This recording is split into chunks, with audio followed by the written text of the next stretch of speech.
Hello, everybody. Thank you for getting through that 2-minute intro just so we can actually start Sunday Brunch. I am Chris Parrish alongside with Bobby the Brain Munson. Bobby, thanks for joining us, and how are you doing?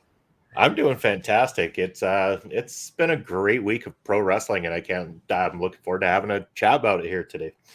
EPW show saying hi, and we are saying hi back. Thank you for joining us. And if you have anything you want us to talk about, please do so. But before we even get to talk to anything, we want to make sure that we are talking RK Athletics. One right down below me right there. That is one of our sponsors right there. Make sure you check out RK Athletics. One for all your fitness, all your nutritional, all your goals. If you want to change up your lifestyle, if you want to get a little bit more buff, if you want to trim a little bit of a fat, make sure you give Rich at RK Athletics a call and follow that. He not only does a lot of in-person stuff, but he also does a lot of online. So make sure you check that out. And outside of him being a complete dick in RCW, other than that, he's a pretty good guy and he knows his stuff. He does look good. He just won't look good after tonight when I'm done with him, brother. But Bobby, I take you two have a bit of a history here. Let's just say, if we were a fast food joint, we'd be Arby's because there's a lot of beef between us. Oh, nice analogy. I love it. Yeah. So why are you making me hungry at lunchtime like this? Well, I mean, hey, if we can get Arby's a sponsor of this show, I'm gonna be fat. And I'm going to need RK Athletics after that because I'm going to eat a lot of roast beef sandwiches. I mean, you can just douse that Arby's sauce on everything. And then, I mean, I'm going to eventually have to be nice to Rich and learn how to do a crunch. Well, there's Arby's free plug of the day right there. Well, speaking of being plugged, we're going to plug in Astrid's comment of saying, hi, friends. Hi, Astrid. Thank you for joining in. And then she's also laughing at my Arby's pun. But, I mean, come on. It's Arby's, baby. Throwback. Good day, guys. Happy Sunday. What did you guys think of Hook? By the way, having COVID sucks and don't recommend it. And yes, throwback, we want to make sure that you have a speedy recovery and hope you're taking all the precautions you have to so you can get back to being you, because being you is amazing. But thank you so much for joining us. Right away, Bobby, did you watch Hook? Well, first of all, yeah, throwback. Take care, get better for sure. Much love from all of us here. Love wrestling. Yes, you know what? I did watch Hook. I had to watch Hook because everybody was talking about it, so I had to check this out. Damn, this kid's got something. I mean, he really does. He's got a look. He's young. He gets in there. He does some nice mat wrestling. He is a bit of a mat wrestler with technician that I like to see. It's my cup of tea. And man, he looks sharp, especially for a debuting young man like this. He looks sharp on TV. He was ready for it. It's going to be great to watch his progression from here going forward. Yeah, I really liked his presence. Like, he had a really good presence, even though it's like his. I wasn't sure to think about his entrance because he just went all the way down there as soon as quick. Yeah. So I was kind of wondering if that was going to be part of it or if it was just jitters. But I'm not really. And then we're getting Hunter Ridge Farm saying, "Oh, it's a young man." Well, yeah. I mean, I'm sure there's a lot of that. I mean, I think it was really smart that he's been out in front of a crowd before, just so he got that feel already. But then all of a sudden when he came in, he was all about the business. He didn't even look at his opponent during the pre-match. And I just love the little things. And there's a lot of new school meeting with the old school in there. So I kind of like it. He's completely different. He's a fresh, on so many levels. I like the ode to his father using the Taz mission. Not even going to try to pronounce what the real name is because I feel like the Blade. I don't feel like the Butcher. So, I mean, you might know the actual name.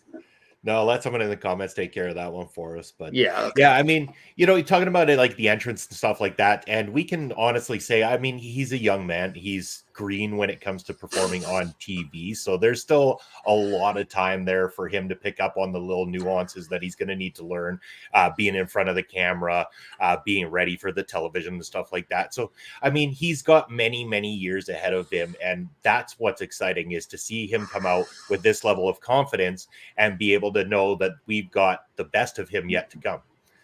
Yeah. Sorry, I just had to put this up. Yeah, no problem. That's a great comment. But then Throwback saying he's just like his dad. Is also an interesting choice using the Taz mission and changing the name to something new. Yeah. And then we'll get back to that comment just 1 second. Ed Kaka Hajing. Sure. We'll go with that. I don't even know if I'm pronouncing that properly. But going back to Throwback's comment, yeah, like I like it because instead of somebody else using it, it's kind of like a family heirloom almost being passed down to a generation. So it was like it was a nice touch. The one thing I'm gonna say is I still don't know what Hook is just yet. I need to see more. It was a really good sample size, but I need to see just a couple, like some more matches, maybe like a story, like a feud or something, just to really sink my teeth into who Hook actually is before I really jump on the Hook bandwagon, because I did like what I saw. I just don't know what all he's capable of yet. And like I know that's like a very vague statement because he's so young and so new, but like I'm not gonna just praise him all like and say he's gonna be a future world champion without seeing if he has to just after one match. I think that's a little premature. And give him time, he'll reel you in hook, line, and sinker. He has the James Dean presence when he walks in, says nothing, and just murders people. I did not know James Dean murdered people, so that's a good You're not a hooker yet. I'm not completely hooked in yet, Astrid. I saw what you're doing. And I'm not even going to respond to that with what I was thinking, because that's not going to come out properly at all. This is a PG show on Sundays here. Yeah, parish guaranteed. No. But with that being said, is there anyone Hook has kind of reminded you about with like a great first match going in? Like, did he have? I know we got a lot of like of his dad in from his match just based on the soup, like even the one suplex, the front suplex he gave. Like I haven't even seen anybody really do that since his dad. But does he kind of like give a vibe off anybody? Like if you want to compare, like everybody always compares an amateur like hockey player to like, oh, he could be like this guy in the NHL. Is there somebody already in pro wrestling that you're like, you know what, Hook's kind of like this guy? Well, I mean, talking about like a first match coming out and making a splash, I don't want to go to the level of say how quick Kurt Angle picked up on business and stuff like that, but even some of the style reminded me of kind of a Kurt Angle type style inside the ring. And I think with time that, maybe there is an opportunity to push this kid in that kind of level. Yeah. So I'm just going through the comments, and it's like social media was thirsty for that guy. I don't even want to know what makes social media thirsty anymore. I'm just going to throw that one. I'm going to go back. I'm going to throw back that. I don't know. Like this is one of those things where I just don't get social media anymore. I'm on it, but maybe I'm getting to that age. I don't know. That's that thing that kids use, right? Well, something that kids pretend to use. But the Ned saying, continuing my non-AEW gimmick, who's Hook, LOL, but honestly, kid is super talented. Can't wait to see more of him going forward. Yeah, and I think that's just it. Like, there's a lot of potential, a lot of promise so far in this guy, and I think it's very similar to, whether it's, young MJF when you see a lot of potential in him, whether it's the young Sammy Guevara when you see a lot of potential in him, when you see Darby Allin, even Jungle Boy. Like AEW has a plethora of young talent now. And then even when you look at the WWE side of it, they got the Austin Theories, they got the Dominic Mysterios, they have like now NXT 2.0. When you got a lot of the young guys there, there's a lot of future in pro wrestling. So it's very nice to see that there's going to be a lot of great wrestlers moving forward after this current generation. Well, and what I like to see too is a lot of it seems to be going in the direction of bringing in people that actually are wrestlers. Like, this is guys that coming in, it's more technical, more of that mat style, and it seems to be that the future is going in a more sports-based oriented future, which is what I would love to see. This is what I've been clamoring for, and the more I see it, the more excited I get about pro wrestling again. Yeah, and throwback through at the comment, it reminded me for a first wrestling match as a younger Matt Riddle, the MMA style with the judo, the mat wrestlings, etc. And I can't disagree with that. And it was nice because you saw a lot of his what we call quote unquote chain wrestling with the reversals of the headlocks and going to the arm and all that stuff. And then you saw the throws, and I remember seeing like, oh, it wrestles like Ronda Rousey. I'm like, oh, no, he just does judo. There's a complete difference. Ronda Rousey's not the only person that does judo Twitter. Get your shit together. I will say that. Whatever, it's brunch. Because of that comment, we have to say that the new name is now Broback 1978. Or 978. There you go. Oh my God. No. Okay. Okay, I will say that's my one. That's your one. All right, fair enough. I cursed and you threw that in. But it might not be no joke that we could see the potential superstar in Hook though moving forward, because I mean you got to start somewhere, and if that's his starting point, I'm very much invested in what he can become, because as long as he doesn't throw it away with stupid behavior, which we can get to, then it should be good. However, before we get to that transition, because I think there's something way more positive to talk about. Yeah. As of yesterday, Johnny Gargano is officially a free agent.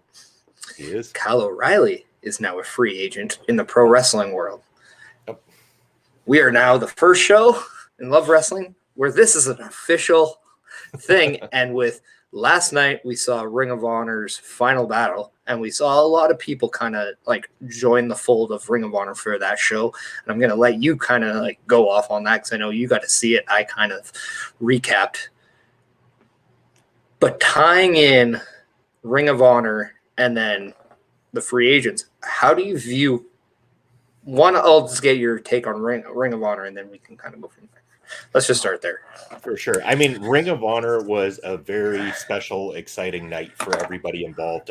It was very sentimental. They had nice video packages showing the history of Ring of Honor, even getting back a lot of the old Ring of Honor alumni to come in and make a quick promo talking about how great Ring of Honor is. So the sentiment was there throughout the entire night. So there was a lot of great matches on the card. I mean, the women's title match was just absolute rocking. Roxy, Willow Nightingale tore the house down with that one. The Briscoe brothers with the tag team matchup, they're becoming the new tag team champions, and then FTR running out, building this FTR and Briscoe brothers feud that is going to be absolute fire right there too. Of course, the Pure Wrestling Championship match. I can't go wrong with anything to do with the Pure Wrestling that Ring of Honor was putting on. And then that main event was the icing on the cake. Jay Lethal, Jonathan Gresham becoming the new Ring of Honor World Champion. Great show top to bottom. Great night for Ring of Honor. Very sad to see that they're going to be taking this hiatus and that things might be changing around, but damn, it was great. And yeah, and then I mean, also Deonna Purrazzo coming out and challenging Roxy as well too. So we might see this come over to the Impact Wrestling side now, and what an exciting matchup that would be.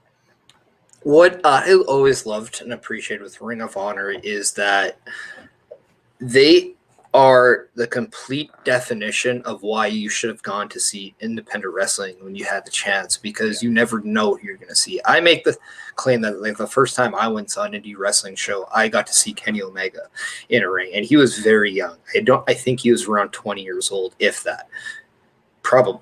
But and then boom, 18 years later, and the guy was world champion not only for Impact Wrestling, but AEW, but also AAA at the time, and he's one of the biggest stars in pro wrestling.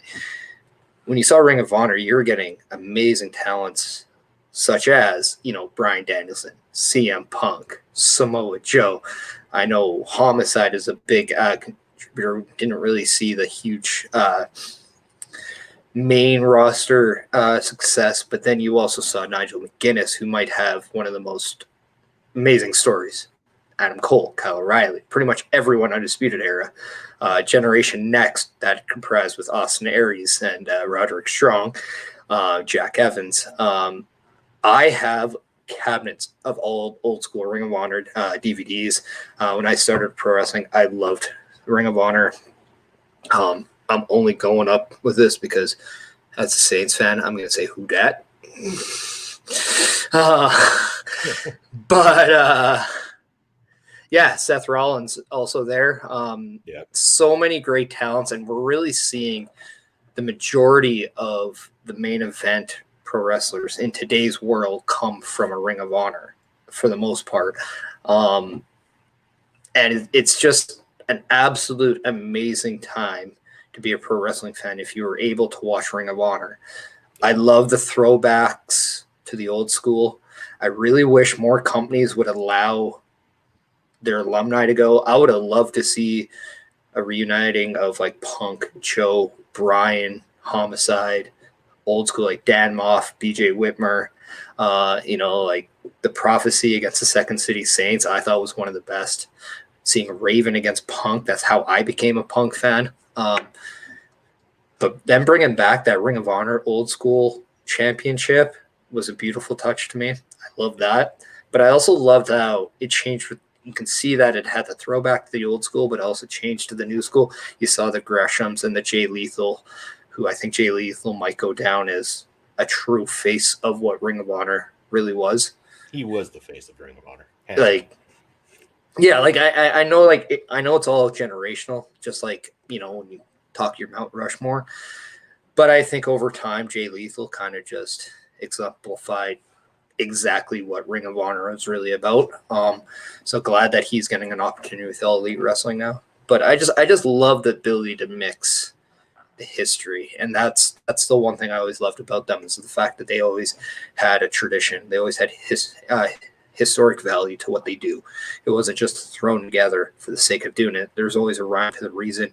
Gabe Sapolsky, I would have loved to see him on screen for that. Like, I don't know, to me, they've just produced some of the best pro wrestlers and minds in pro wrestling. So I hope it's not their last show, but if it is, I just, thank you, Ring of Honor. Yeah, thank you. I mean, they kept calling it the end of an era, but we'll see what happens. They say they're coming back in April. Things are going to be changing. We'll see what goes down. But yeah, I mean, if this was the last one, then it's all done, Ring of Honor, and thank you for everything. So I'm just going to say it already. Ring of Honor 2.0. Yeah, there we go. Throwback saying it was a treat watching Ring of Honor at the pizza shop I worked at, and they left it on for hours. It was on. Yeah, and I think that's kind of one of those, for a wrestling fan, we're always so glued to know who the major stars are, the major companies, whether it's WWF, WWE, or TNA, now Impact Wrestling, whether it's AEW, or even like the New Japan stuff. Like, I would definitely say those are your major leagues. But if you're local cities always take pride in their local sport teams, I think independent wrestling takes a lot of pride to your independent companies, and Ring of Honor really was that.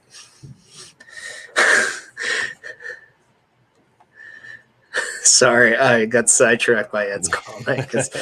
But yeah, Ring of Honor is kind of like that pride and joy for the independent wrestlers, because that's, to them, that was their local pro team. That's the top of the mountain for the independent wrestling game. I don't think there's I think you made it if you wrestled in the Ring of Honor. I really do. Like, I think you just know that's like you're on a next level when you get there. And I think there's going to be a lot of room now, like, for people to go and push for other shows to take that, take what Ring of Honor was doing and run with it. MLW?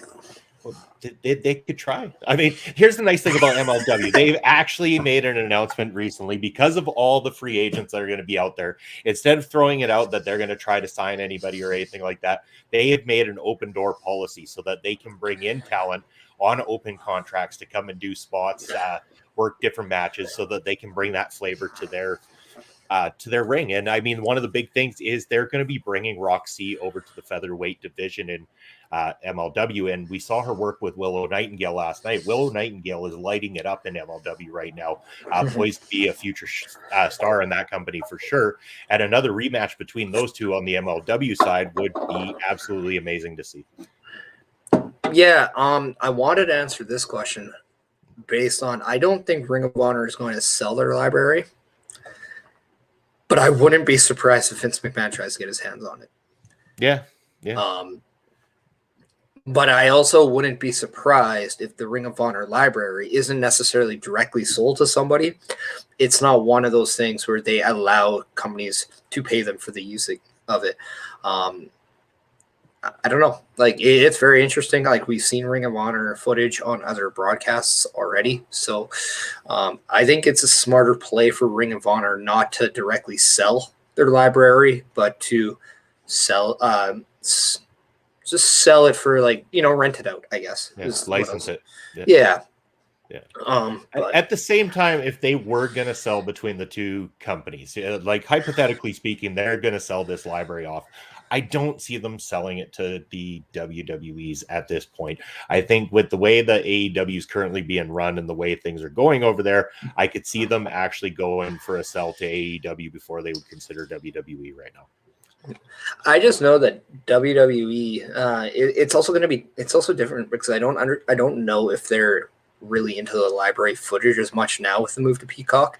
But I know when they had the network, they were very strong on making sure they got the Memphis wrestling. They wanted the Stampede stuff.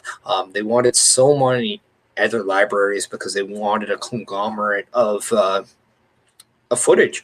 And that's on top of what they already have, especially with WCW and ECW. So, well, they technically owned the Stampede stuff up to a certain time because Stu sold that to them initially, which is why the influx of all the Canadian wrestlers that came into WWE when they did. So they owned that. They owned Smoky Mountain Wrestling. They owned Memphis, a lot of those ones from back then. It's true.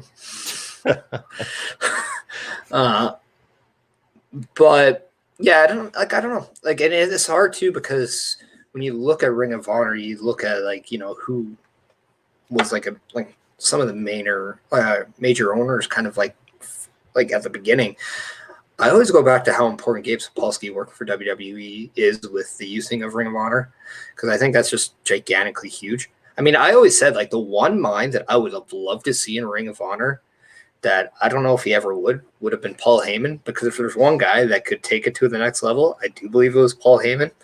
And not a lot of people know, but Gabe Sapolsky was and is a protege of Paul Heyman. So I don't know. I just think there's a lot of connection between Ring of Honor and WWE. They have a really good working relationship from what I understand. So I'm not saying that's necessarily the answer, but I'm just not going to throw WWE out of the mix because, one, they have more money. And money talks. And two, they do have a higher platform of how to show it right now. And that's not even disputable, in my opinion. Yeah, it's a fair point. I just imagine with all the guys that are currently on the AEW roster right now, a lot of them having that history with Ring of Honor and stuff like that. I could really see the push go in that direction personally. But I mean, time will tell if it ever gets to that. Hey, it's just like independent wrestling. There shouldn't be contracted to just one place. They should be allowed to share it with everyone. That's right. We're all about sharing, especially here in Western Canada. Yeah. But more importantly, here I love wrestling. Very much so. Which, by the way, I'm going to take this time, we're at the midway point. I'm going to play a clip of Spencer's Love's conversation with... Well, it's a highlight temple. I have no idea if this is thing. It's just in here, and I want to give everyone a chance to go fill up their drinks, or maybe go to the bathroom if they got to take a big hairy dump. They got some time. So Spencer's the pee break now? Or, well, I mean, it's a POS. About that clip. Right? Yeah. I want to talk about it like we were saying with Dark Side and that. Obviously, the episode was very emotional and it was very well done in a lot of opinions. So what was maybe your overall thought? And then just to dig a little deeper with it, what was the process of filming like? Was it come in for a day of interviews or a couple of different things, or how did that process work for you? Yeah, so it was, of course, during the pandemic too. It was really strict at the time. So the first day, I think it was a Thursday, my sister and I filmed together. We went, they had to rent all different houses for everyone to film at different houses. So they weren't all in one house and well, I guess different scenes too. Because usually they would use like our houses, but because of COVID, they had to rent houses. So they did my sister and I first, and then the Friday was my mom. And my mom filmed for like 4 straight hours. They actually ran out of tape. Holy cow. Because she can talk and she's got a lot of amazing stories. So they had to wrap it up real quick. But yeah, it was a really great experience filming. The crew was wonderful, really professional, kind of overwhelming, of course, because like the camera's so close in your face and the dim lighting. And so I wasn't sure if I was nervous, of course. I wasn't sure if I got my message across or if I said everything I needed to say. I was a little bit nervous, and then we didn't get to see the finished product for 6 months or so. And when I finally saw it, I was like, okay, I need to think about it for a while. I wasn't really too sure how I felt because it's so surreal seeing your life and your family's life and your father's life portrayed on television.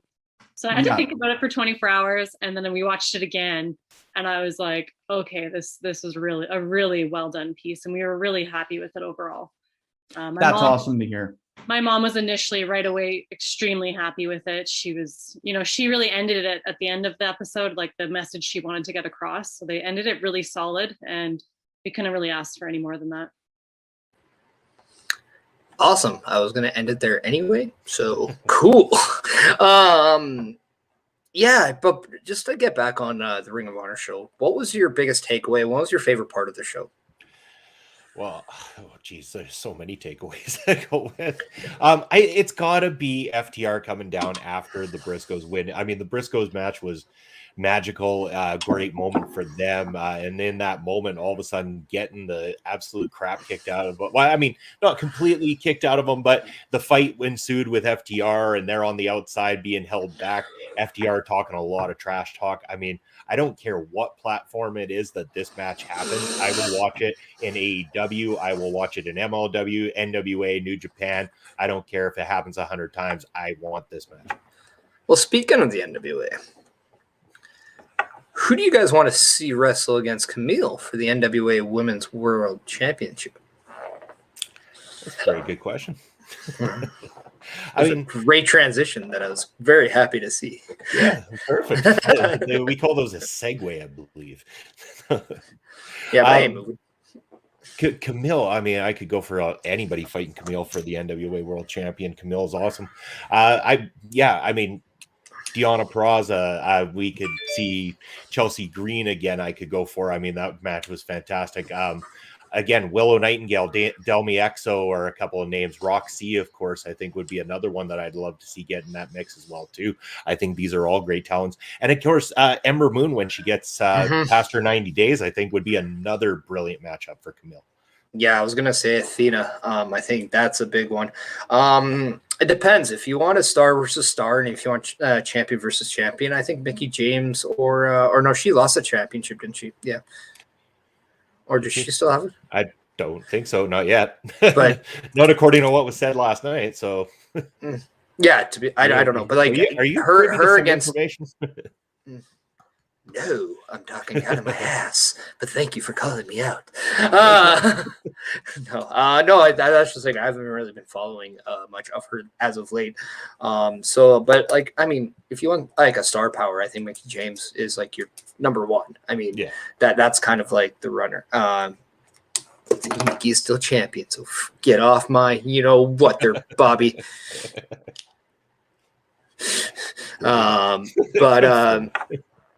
But yeah, but then, I mean, if you also want who could be at the top of the game right now and is active, then I think Deonna Purrazzo. If you want kind of like that one, okay, who can make a splash that's coming in, I think Athena might be the obvious choice there.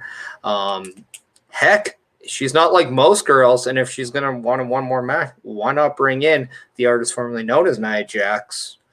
It's a name, and it's something that the internet will talk about, and I guarantee the people will absolutely love Camille more. I think we got a good one in the comments right there too that we completely forgot to mention. Taya Valkyrie, yeah. Yes, That's another one. Bobby Petito, welcome aboard, by the way. Glad to see you. That's also a good one. I mean, there's a good one. I know locally, we have someone by the name of Gigi Ray that I would like to see get an opportunity somewhere else. So I'm going to say a good shout out with Gigi Ray would be also a good one. Not a lot of people may not know who she is, but you will. Trust me. Yeah. Well, I mean, if we're going from our area too, and someone who's a little bit more world traveled, then Giselle Shaw would be another great choice too. Yeah. That's great shout out. Yeah, I don't know. Like it all depends on where you want to go, and I think right now, I think what Impact did with Deonna is what NWA needs to do with Camille and their world championship. So as long as you're given it every single chance in the book to elevate, I think that's the main thing you should do with Camille, regardless of who she faces. Good matches, good exposure, elevation, I think is the key with that. Now, speaking of who we wanted to see wrestle Camille, where do we think the newly free agents, Kyle O'Reilly and Johnny Gargano, are setting their sights on? Well, I mean, I know we had this conversation beforehand. It'd be lovely if they came and did a Western Canadian tour before signing officially with anybody. Yeah, if anybody in Western Canada is running a really touted independent wrestling show, Kyle O'Reilly might be a great opportunity to bring in. I mean, just saying. I'm just going to put that one out there. He could be available. Very much could. Would look forward to having that opportunity. But I mean, with let's go realistically. I have a funny feeling that definitely Kyle O'Reilly's heading to AEW. I mean, we've seen Adam Cole over there. We've seen Bobby Fish over there. It seems to be like there's going to be a reuniting of the three. When Kyle O'Reilly finished his last match in NXT and he threw up the sign and said, "That's a brotherhood right there." It's almost like he was alluding to it at that point in time. So I really do feel like AEW is his definite destination. Whether it's Gargano's or not, I mean, time will tell. I wouldn't actually mind seeing Gargano go a little bit more international for a while. I'd like to see Gargano head over to New Japan and bust some chops over there. Yeah. Throwback raises a good point. He might stay in Florida since Candace and him are having a kid in 2 months. Yeah. But after, it would be awesome to see him at Impact. Yeah, because I would love to see him and Chris Sabin. I'm not going to lie. That would just be great. However, maybe it is. I don't know. I live in Canada. It's winter all the time, so it's hard to tell. Personally, I wouldn't be shocked to see them both re-sign with WWE. And the reason, one of the main reasons is I can flat out, I can foresee Johnny Gargano coming back at the Rumble. And I could see him being a main roster guy. I could see really Kyle O'Reilly with the same thing, or at least being a part of something like I don't know if he paired him with someone. I don't necessarily think that he's like a guaranteed AEW. I wouldn't be surprised if the Undisputed Era sign that he threw up was just a gigantic, I'm going to screw with the internet, because some wrestlers like to do that. And it's great when they do, because you got to keep the internet talking about you, or unless if you want to be relevant, right? Yeah. I would love to see, of all people, I'd like to see Kyle O'Reilly, if he doesn't re-sign with WWE, I'd like to see him go to New Japan Pro Wrestling. I think his style is more suited for that. I think Johnny Gargano is. I was going to say I'd like to see Johnny Gargano go to Ring of Honor if Ring of Honor just didn't close up for a bit. So I just think going to AEW right now isn't the answer for everyone. Might eventually be a destination for some guys, but they're overpopulated with talent as it is right now. And I really like to see these guys go to somewhere where they can, I don't know, make an impact, or, be a major league player, or, Like go somewhere where, like they're not taking the backseat to someone. And I really don't want to see Undisputed Era in AEW. I really don't, because I saw that already. And I don't know. It just seems like it could be a watered down version of it. And I completely agree with you. I'm not saying I necessarily want that. It just seems to be the way it's going. And I love Bobby's comment about seeing Kyle O'Reilly in MLW, of course, especially if we got Kyle O'Reilly versus Davey Richards. I could go for that matchup all day long. Vague is not Parrish's thing. Throwing shade in the comment section here today. I mean, what did you say before about people? No, I'm just kidding. No, it's not being vague. It's just one of those things where it's like, look, I like what I like. I don't like what I like. I'm blunt about it. Like, I don't think AEW needs more guys. I think what they need to do is just take the guys that they have and put them in positions to succeed. Yes. They got way too many guys and not enough time right now. And your guys are getting lost in the shuffle there too. So I just want to see people get proper time. And I think if you want to get, segments in, you can't go to the place that has everyone. Well, and the thing with AEW too is a lot of those people that aren't being used are not necessarily going to get re-signed at this point, especially when they keep bringing in more talent. A perfect example, Big Swole is the first of the ones that isn't going to be re-signed. And there will be a long list of many, many others that are getting lost in that shuffle that they're not going to be able to afford to keep on staff the more they keep throwing out these big contracts for the names that are becoming free agents. And as a result, a lot of these indie darlings that people love on AEW Dark and things like that are going to get forgotten about, and their contracts are not going to get renewed, and they're going to be back to where they first started.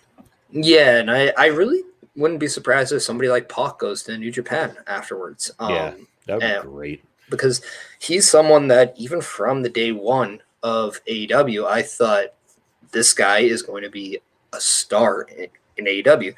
And he's just, yes, I know with the pandemic, there's the travel stuff and there's situations out, but it's not like they really ever pulled the trigger on him. And then when they had him with Andrade, it just seemed like this was an opportunity that they could go with. And then, as cool as the Death Triangle is, it's just not making Pac look like a guy. And then Pac and I think Paige were like one of the first major matches, like single matches that AEW had, and then now it's just like they're completely perceived on a different level. I guess we didn't talk about this, and I guess I didn't see Braun Strowman show up. I saw Adam Scherr show up. Yeah, this is true. From or Titan. Yeah, Titan. Which you kind of were referring. We were talking about this of whether or not you were saying like he could be a Titan, kind of like you going from a monster to a Titan. And I'm like, I think the Titan was possibly a reference to him coming from WWE, aka known as Titan Towers, and just a clever pun. And you said, I don't know if he's that clever. I do think, however, the guy he came to the ring to help is, though. And that's a great example, too, of EC3, of a great talent that didn't go the AEW route that I don't think should go to the AEW route when he left WWE. Yeah, I'm looking forward to what goes down with these two. Like I saw that they had booked a bit of an independent show, so hopefully to the point of the amount that Adam Scherr is asking for a spot, it's not quite $30,000, and probably less than what I'd ask somebody to pay me for a spot. But it goes without saying, this is an interesting thing. I mean, Adam Scherr is really shredded himself, got a very different look going about him. EC3, I mean, this guy is a physical beast, and I think has been improperly used for years and deserves a lot better. So I hope that this direction these two are going on an independent level will carry across multiple different platforms and will be a big thing for the two of them. I think this could be fantastic. Do you think this duo could run Impact Wrestling and be kind of that new force? I think if it plays out well, I think that their debut last night on Ring of Honor was impactful enough as it is and stuff too. So I think that this is something that they're going to use to make this new team, tag team, faction, whatever the plan is for these guys, I think that this is going to run the gauntlet on many different shows. Impact just being one of very many. I could see if this really accelerates, I could see a lot of people reaching out and wanting these two on multiple different platforms. Yeah. I can also see these guys go to the New Japan route and being kind of a force there. Just because I always seem like the big guys always seem to do well when they go to Japan.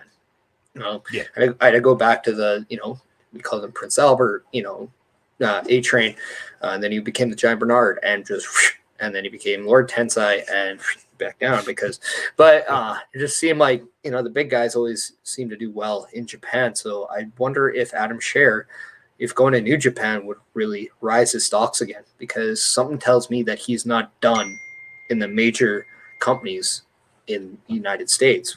I do think he's either bound to go back to WWE at some point, or maybe he will go to AEW, but I really think him and EC3 are a really unique pairing, and I think they're two people that could really be that what's the right word, where they can be that tandem in pro wrestling that kind of just runs roughshod in the. I like the story that they're building with them too. I mean, these are two guys that have worked for large companies. I mean, obviously both of them had their runs with WWE.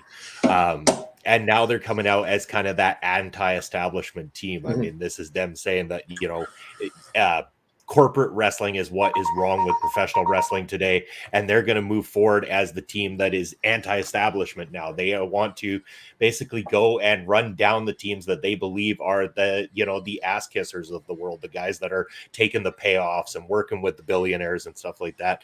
And I think this is going to be a great gimmick if handled correctly. And all the power to them. I want to see more of this. Yeah, sorry. I'm just texting. No, it's all good. My brother's like, I'm going to call you randomly. And I'm like, I'm streaming, brother. Sorry. Yeah. This is what I'm saying, brother, in the actual sense. But yeah, and that's just it. Like, it's a completely fresh view and a fresh thing that they're doing. It's not fresh in the sense of they're going anti-establishment, but it's fresh in the sense of how they're approaching it. And because of that, and it's like, it's kind of sanity in the indies, if you're kind of looking at it.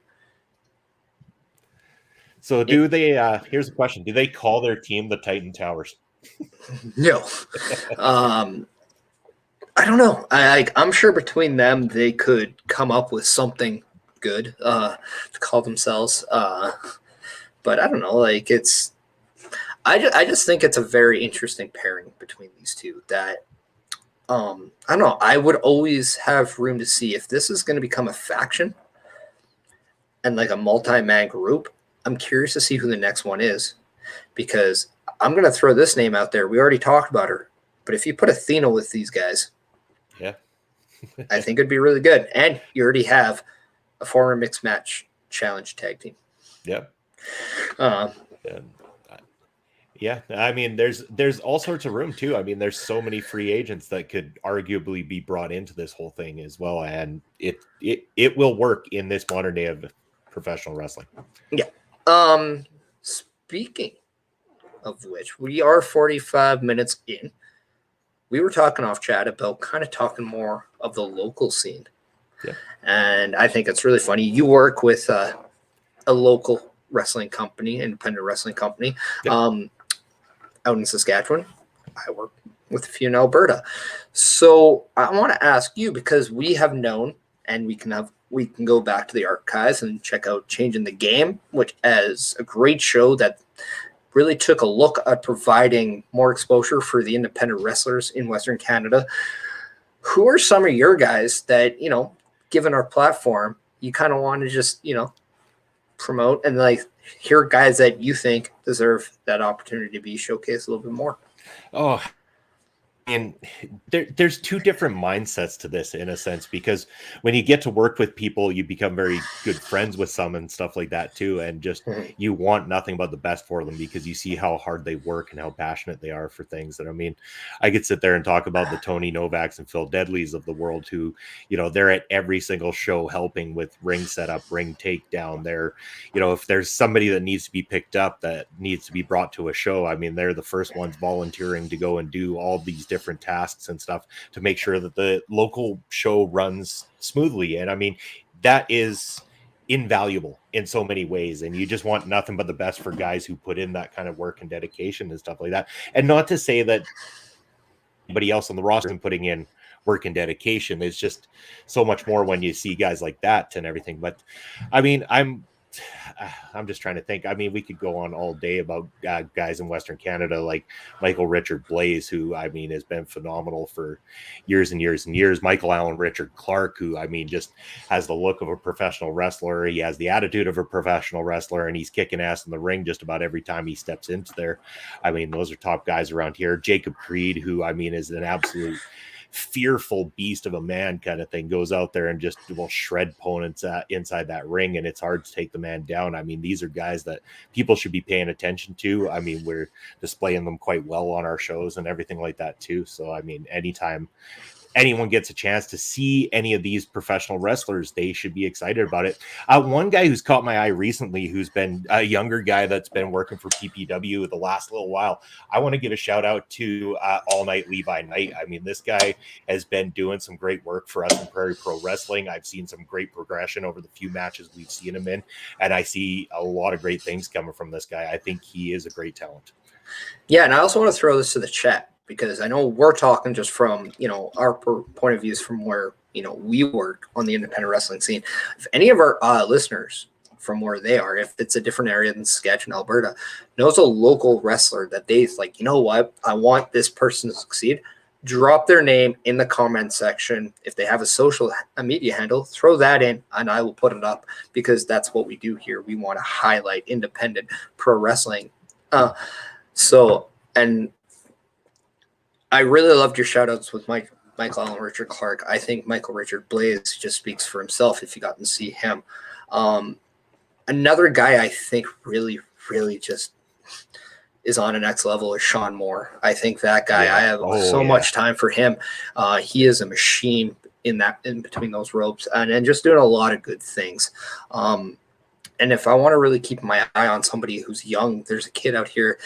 His name's not the greatest, but he's Mars the Specialist.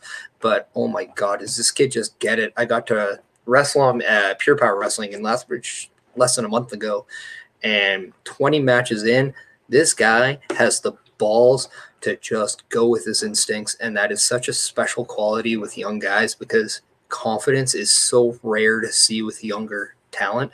That is just a breath of fresh air when you see it, because it just makes everything easier. As terms of the women, I mean, I have all the times for the Zoe Swaggers, the Terrence from Accountant, Ava Lawless, and the Gigi Ray, who is just killing it down in the States right now. Any top females that are from your area that you're like, keep an eye out on? Now, Or you guys guys kind of have the issue that Canada kind of seems to do? There's really a scarcity of women.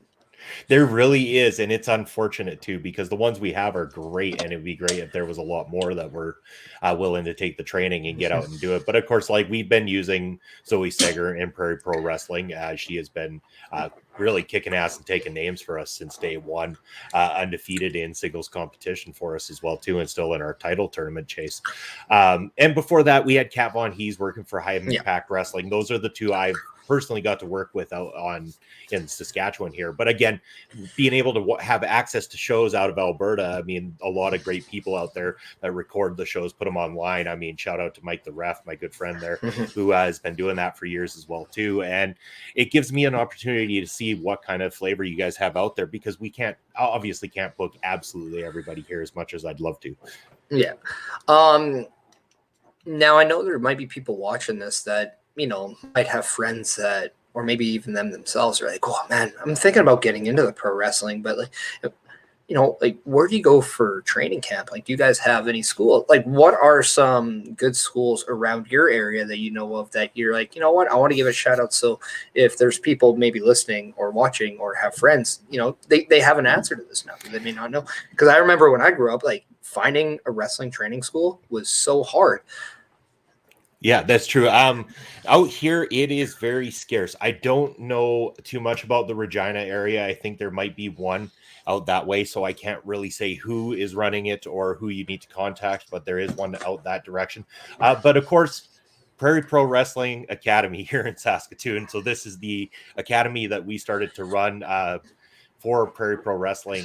We have a facility here. We have the rings for full-on training. El Assassino does all the training here in Saskatoon, and he does a hell of a job of it as well too. So shout out to him.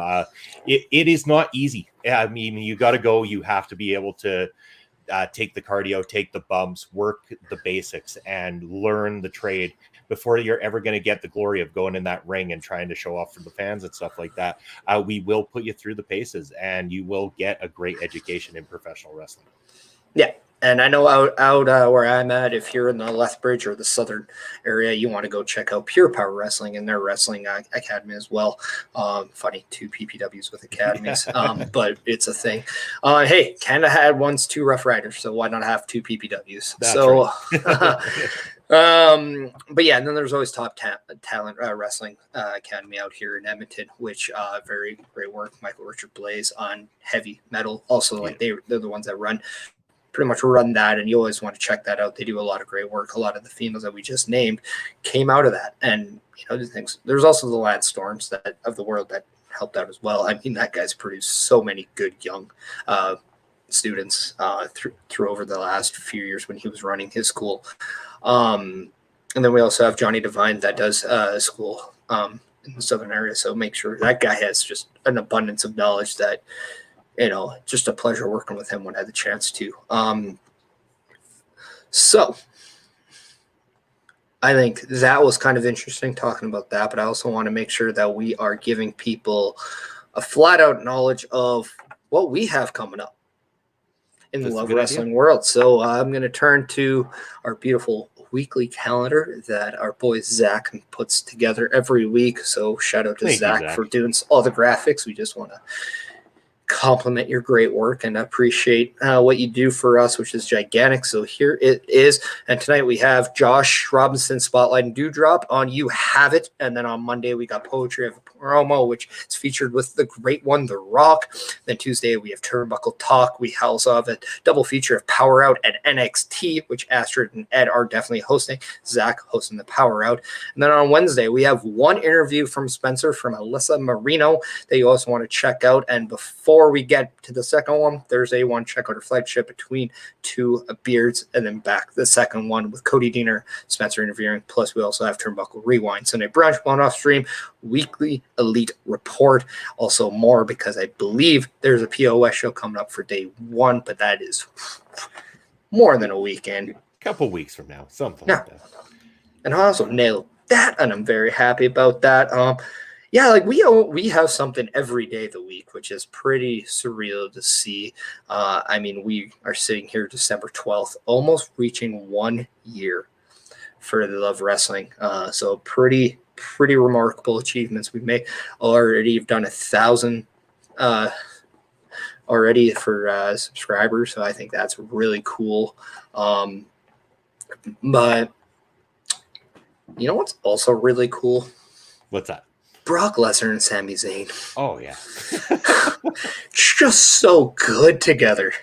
And I thought, how better. I did do it, Astrid. Thank you.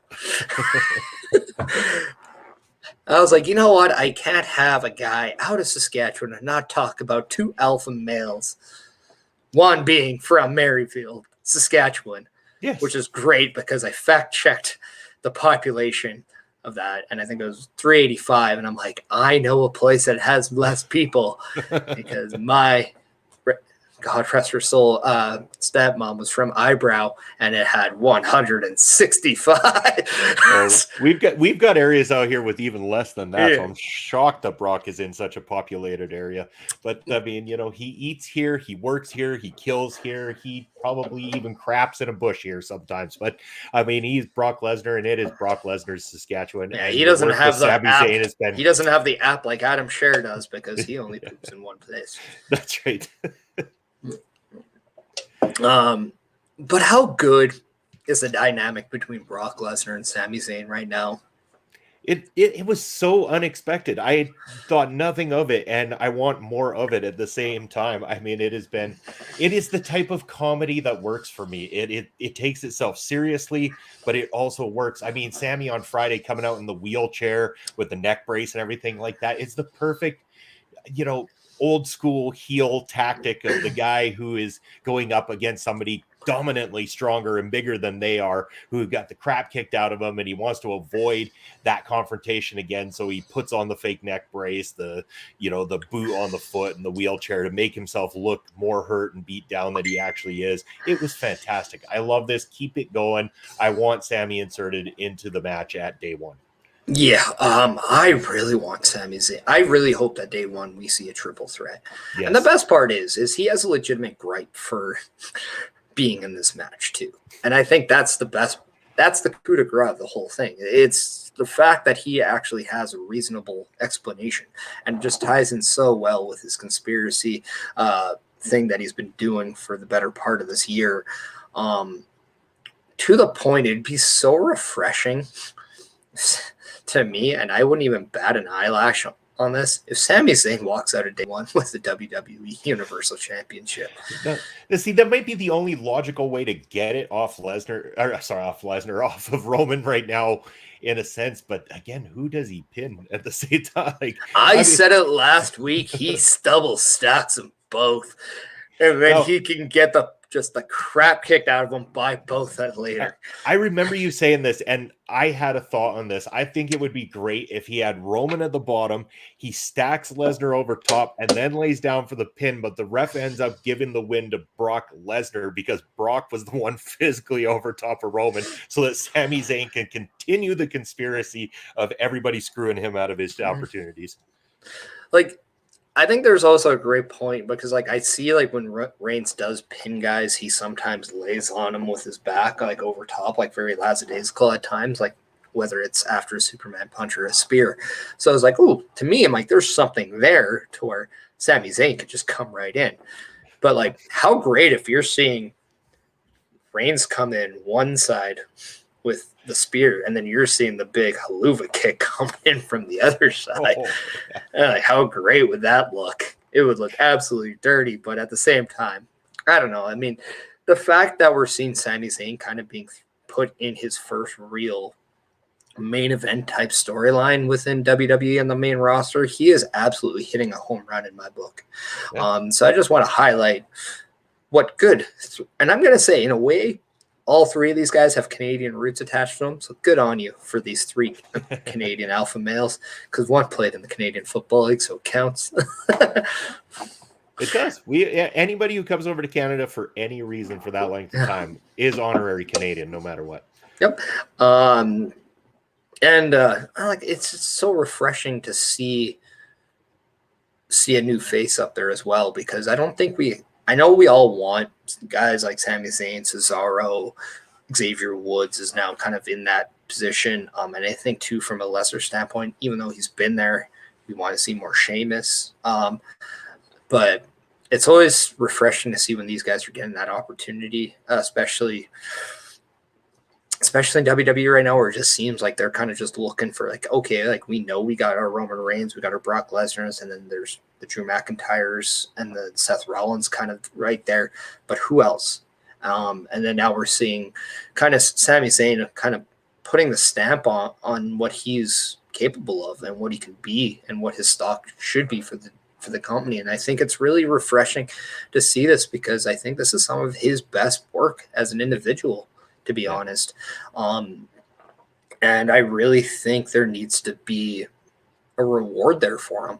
And I think he's done his Intercontinental titles. He's done the mid card. He's done pretty much everything. I think this is the time where you gotta look at kind of really pulling the trigger on him, don't you? You could. I mean, again, if he doesn't walk away with a universal title or anything my opinion on titles nowadays is that they get bounced around by everybody. So what does it matter? But I mean, if you want to continue the title going strong, you can't keep bouncing around. And Sammy being put into this picture, I mean, it doesn't have to happen yet, but as long as it happens eventually. If this is Vince's way of tipping him off, saying, look, kid, go do this thing. You do it well. And, you know, a year from now, you're going to be my guy. You know, we're going to see you at WrestleMania. You're going to be headlining. You're going to end up getting that opportunity. I mean, maybe he wins the Royal Rumble, gets that opportunity in a year's time, kind of thing. I mean, it would be great. I've got all day for this current run for Sami Zayn. It has been fantastic. I love it. See, like, and it's almost kind of a weird way, but this is why, even though I have no argument about Big E winning the Money in the Bank, I didn't think Big E really needed Money in the Bank to become world champion. I thought it was just a good organic story that he really needed. Whereas the situation with Sami Zayn, I think he benefits more from a Money in the Bank, just from the story. However, I'm not going to kind of go back in history. I'm not going to, you know, rewind the Turnbuckle Tales. We have a show for that. But to me, I just want to see kind of the end game for Sami, because if I'm not, I really do believe that this is designed for us wanting to cheer Sami Zayn at the end.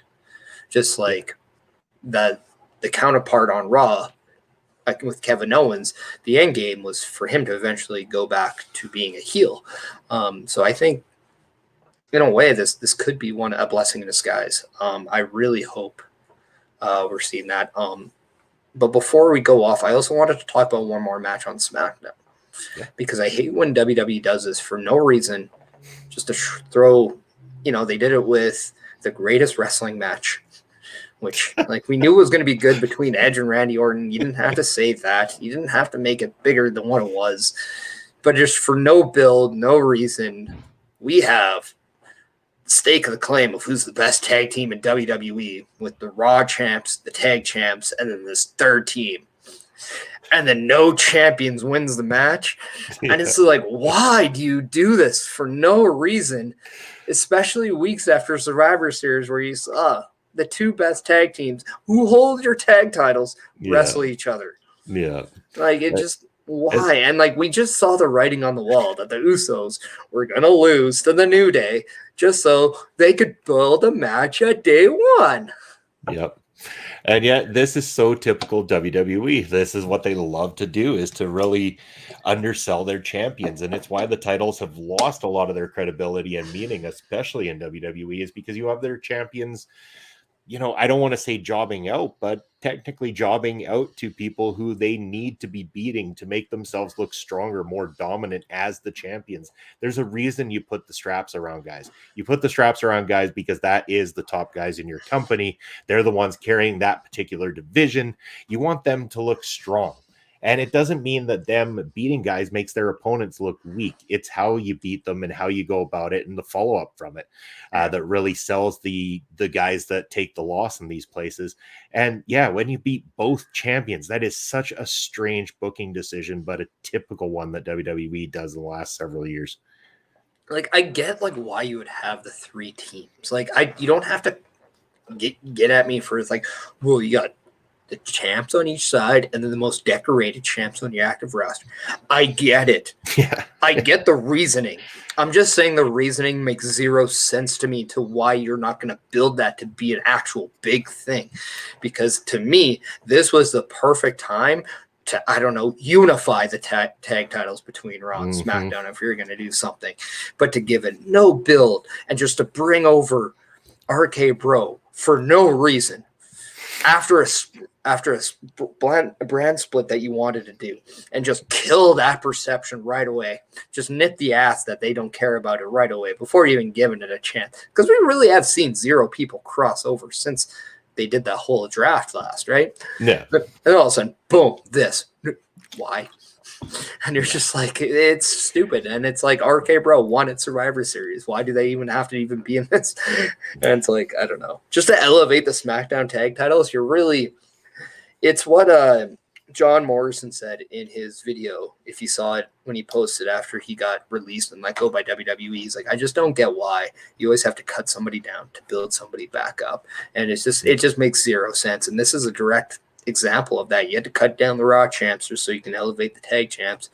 And it's like, if you're gonna do that, to your credit, unify the titles already. You don't need two tag title belts on these. You don't need belts on each show. The champion should go between shows. Plain and Yeah. simple. And if I'm any one of the Viking Raiders at this point, I'm just like, why the are we not even in a tag team title picture? I'd be more like, how long is our contract before we can get out of this place? Because those two guys have been wasted since they've been there. Yeah. I mean, it's one of those things. It's like, I don't know. This is why I say, like, I'm still befuddled to why the Revival didn't go to the NWA. When FTR did the Ring of Honor, it just seemed like a natural fit for what they do and who they are. And it's like, yes, thank you. That is a pure wrestling. I think we can both agree that if we want pure wrestling, we go to the same places. If we want entertainment, we go to the same place. Yeah. If we want a combination of these, we're going to a similar kind of places. But without, I don't want to say I'll digress, but I'll leave it be because that's a rant that I don't think we have time for. But however, I think we're already in overtime as it is. Sunday brunch. We're on hard time as it is. But I'm going to throw everything down here. We got the Facebooks, we got the Twitter. So I just want to also make sure if you are only watching us on one device and you're like, hey, do you guys do YouTube? Yeah, we do. YouTube.com/LoveWrestlingCA. You can also go to shop Love Wrestling at lovewrestling.ca/shop. Rate this podcast at ratethispodcast/LoveWrestlingCA. We want to become a #1 podcast. And again, you can follow RK Athletics 1 if you want to get in shape and wrestle like a coward. Gotta promote my shit too, brother. But yeah, also check us out on Facebook, Love Wrestling CA, and obviously Love Wrestling CA on the Twitter machine. Yeah, so I think as of tomorrow, we do have a special announcement in regards to Love Wrestling. So make sure that you're checking that out on the I don't know if it'll be on the Twitch, so make sure you're on all the platforms, whether it's Instagram, Facebook, Twitter. Make sure you're checking us out tomorrow because we do have a very important announcement coming in. I don't know. I think it's cool. So yeah, make sure you check in. But before we check out, Bobby, where can we find you and what do you have coming up? Good question. I think I'm in the phone book these days, so you can give me a call, probably something like that. No, in all seriousness, your number's still 911. Yeah. Alrighty then. In all seriousness, as usual, you can find me here each and every Sunday, and I don't know what the holiday season is going to bring, but I hope that I can continue to be here every single Sunday, even during the holidays. Not only that, you can check me out on my channels, Prairie Pro Wrestling, of course, and on the Video Bros Network, where I will be talking with Papa Smokes again this week, doing some MLW reviews. So we're going to be back at it. It's going to be a lot of fun. Yeah, and obviously I'll be on all the social media thing, trying to start fires all over the place because I like to do that because nothing is more fun than working the system, brother.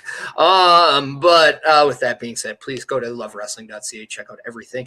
Make sure you're looking at our shops. If you need late Christmas ideas, make sure you're going to the shop. Make sure you get one of the fanny packs. Get, one of the t-shirts. I think we have new t-shirts. Live, laugh, love wrestling. Maybe some mugs, nice little stocking stuffers. It's a nice little treat to fill the appetite that is, your love wrestling appetite, I guess. I don't know. Just, food for thought for those stockings, but also make sure, you're going out to all your independent wrestling shows when you can support it. Make sure that, you're acting properly, respectful. You're also doing that away. We're still in a pandemic, so make sure that you're taking care of everyone and following as many as the proper protocols as you can, please. We're almost there, people. I feel it. I think 2022 is going to be the year where we can pin COVID for the 3 count, make it tap out. So let's do that. Let's make that a goal. But yeah, make sure you're checking out all of our weekly stuff and make sure that you, at the end of the day, stay safe, but love wrestling, people. And that is it. Have a good night.